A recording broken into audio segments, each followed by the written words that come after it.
দর্শক, এখন চলছে শ্রাবণ মাস, আর এই সময়ে গাছে সার দেওয়ার একটি উপযুক্ত সময়। এই যে আমার পিছনে দেখছেন একটি চায়না রামরঙ্গন কমলার গাছ, আর ঠিক এই গাছটির গোড়ায় আমি এখন জৈব সার প্রয়োগ করব।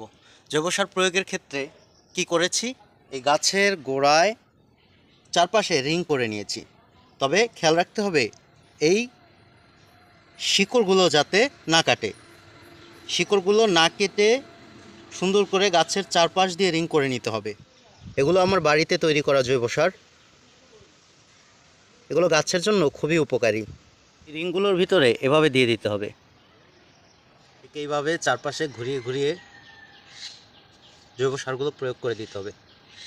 আমি এই জৈব সারের সাথে অল্প কিছু ইউরিয়া সার মিশিয়ে নিয়েছি, কারণ আমার গাছের পাতা দেখে লক্ষণ বোঝা যাচ্ছে কিছুটা ইউরিয়ার অভাব, নাইট্রোজেনের অভাব। সেক্ষেত্রে আমি জৈব সারের সাথে কিছু ইউরিয়া সারও মিশিয়ে নিয়েছি।